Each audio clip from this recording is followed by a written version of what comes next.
Hey yo, what is up, guys? Your boy's back, and I'm going to be talking about one of my favorite Halloween movies. It's not really a Halloween movie, but it's one of my favorite ones to watch around this season of year. But we'll get into that in a sec, and we'll start off with saying Happy Thanksgiving to my Canadians out there who are celebrating this weekend, and Happy Halloween to everyone, because this is my Halloween special right here. If you didn't check out my zombie book episode, link for that will be in the description below. And yeah, so make sure to check that out. It's a really interesting book I got when I was a teenager, so make sure you guys check that out. Alright, so we're talking about the movie now. And the movie is Paranorman. I loved Paranorman. Loved this movie. I saw it when I was in, I think I was like just got into high school or whatever when it came out. And okay, I should start with saying I love stop motion movies like Corpse Bride, Coraline, Nightmare Before Christmas, Wallace and Gromit, Curse of the Were-Rabbit was a really good movie I liked. And then I saw this, and this movie was like everything I loved. It had references to other great horror movies. It had great foreshadowing, great characters, great art direction.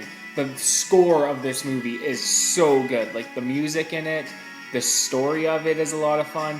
It's just it's one of those movies that like people don't, when they talk about great movies, they kind of like don't really like mention like how much fun they have when they watch it, or how they can just enjoy a movie like whenever you put it on and you always just have fun watching it. And that to me is like what watching a movie is all about. Not really, oh, it has to have the best actors in it or the best this and that. It can just be a really good movie, and like those are kind of, I think, the movies that end up being people's favorites. It's not really about being perfect. It's more about just having fun and stuff like that, which I think a lot of people miss out on.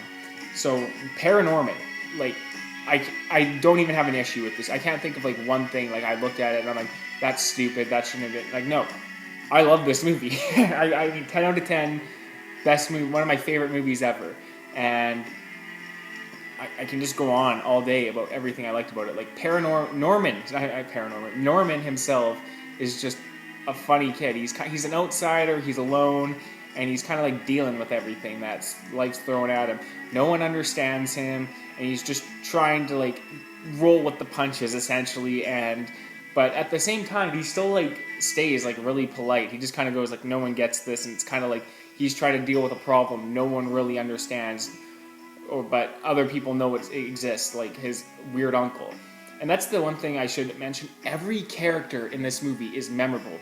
The weird uncle, Norman himself, even though he's kind of like basic, he's not really basic. He's just kind of like a strange outside kid, which adds a lot of nuance to him because there's nothing really wrong with him. He's just seen as the freak, but it's just the card he was dealt essentially, which is like the whole like theme of the movie is dealing with the cards you're dealt, really. And the mom and the dad are super memorable. Like the dad just rips on him all the time, and the mom tries to like understand. And yeah, the sister is so funny because she's like just a basic bitch. She's such a basic chick, and her hitting on the quarterback was like so funny. It's like she's like she might actually be like my favorite character in the movie.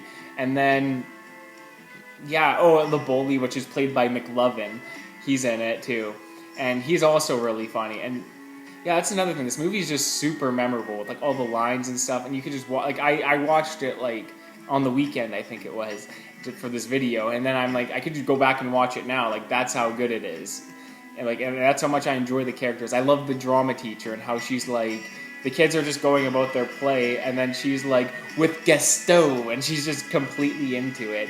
And then like the climax of the movie, like the whole like second act with like the zombies when they show up, and how they're like trying to like figure out what's going on because they're in this complete time warp where they're out of their element essentially, and this is not their time. And then they're getting attacked by the civilians and stuff, and it's so funny how they're like, we're just shooting at the dead ones. The most American thing ever, and it's great.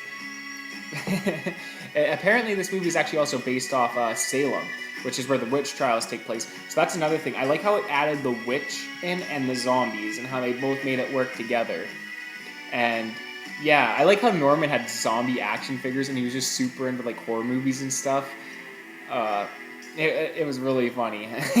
and how he carried him in like his backpack and stuff, and he took him to school with him. And the bullies in the school were like hilarious too, how they're like writing on their lockers. Oh, Neil! I didn't even mention Neil, like who becomes Norman's best friend, and like it really works because like they're both kind of loners in a way, and then Neil's just like, you know what? I'll give this guy a chance. He seems like a nice kid, and then they start like playing together and they become friends. And I guess maybe a complaint I would have is that this movie isn't long enough. Like they got to make a second one or something. Come on, Leica, make a second one.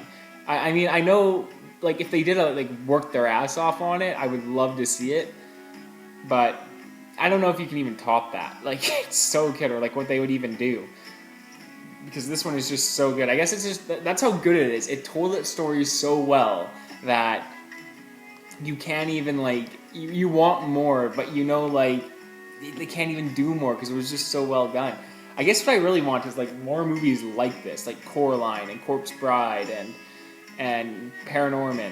That's what movies I really want to see. I want to see more of this stuff because I don't know. I find like their tales and their stories are really interesting, where it's kind of like lighthearted and they're like talks about life and death and how they kind of like deal with things, and like having a child story but in a horror setting. I think it's really interesting because I know Coraline scared a lot of like young kids and stuff. So yeah, I mean I would love to see more movies like this, and it's just sad that it's kind of like a dying thing essentially. You don't really see too many stop motion movies like this anymore. But all I can say is get out and watch Paranorman because it is a 10 out of 10 great movie. Man, I think I don't even know how many times I saw that in theaters. I know I went and saw it once, but damn, and I loved it from like the start, and it was really good. Anyways, like I said in the beginning, I hope you guys all have a really good Thanksgiving. Like the video, comment, subscribe. Watch Paranorman, watch Corpse Bride, watch Coraline. I'm going to try and review one of my favorite horror movies. If I can find it, I'm going to review it. Or not really review it, but I'm going to talk about it. So stay tuned for that. I got more shit planned. You know I always say that, but I do. So peace out, guys.